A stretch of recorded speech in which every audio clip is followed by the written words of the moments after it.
Allora, Giuseppe Tagliapietra, che ormai è diventato il portavoce della squadra, diciamo, una fatica tremenda. Da parte tua una prestazione ancora, diciamo, coi fiocchi, veramente, che ha chiuso, ha dato molto aiuto alla formazione, però difficile da mettere sotto questo Valdagno. Sì, noi abbiamo avuto molte difficoltà, abbiamo fatto fatica sin dall'inizio, abbiamo fatto fatica a concludere sotto porta, ci mancava quell'energia sotto porta per riuscire a mettere la palla dentro, mancavano molte palline oppure i tiri erano dei tiri non dritti ma dei tiri un po' sporcati, dei tiri deboli.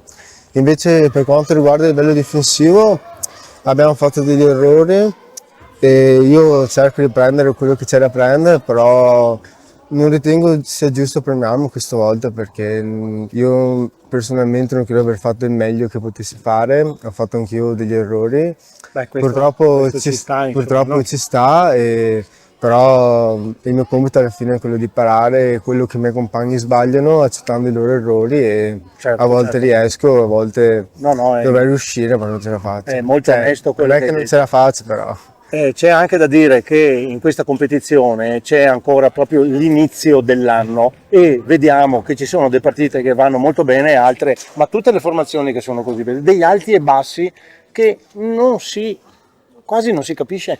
Sì, secondo me non è che ci siano degli alti e bassi, alla fine ogni squadra deve fare il suo percorso, ogni squadra ha la sua strada, ogni squadra ha la sua mentalità e bisogna cercare di affrontare tutte le partite nello stesso modo.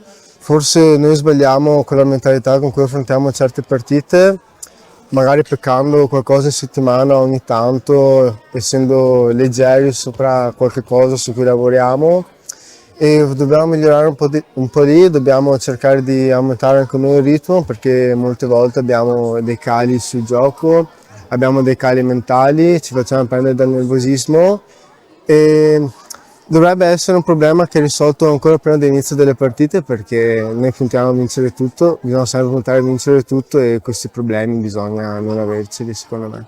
Bene, dai, con questo spirito di umiltà che ci ha detto, chiudiamo. Io vi faccio un grosso in bocca al lupo e a Grazie risentirci mille. alla prossima Grazie gara. mille. Ciao, arrivederci.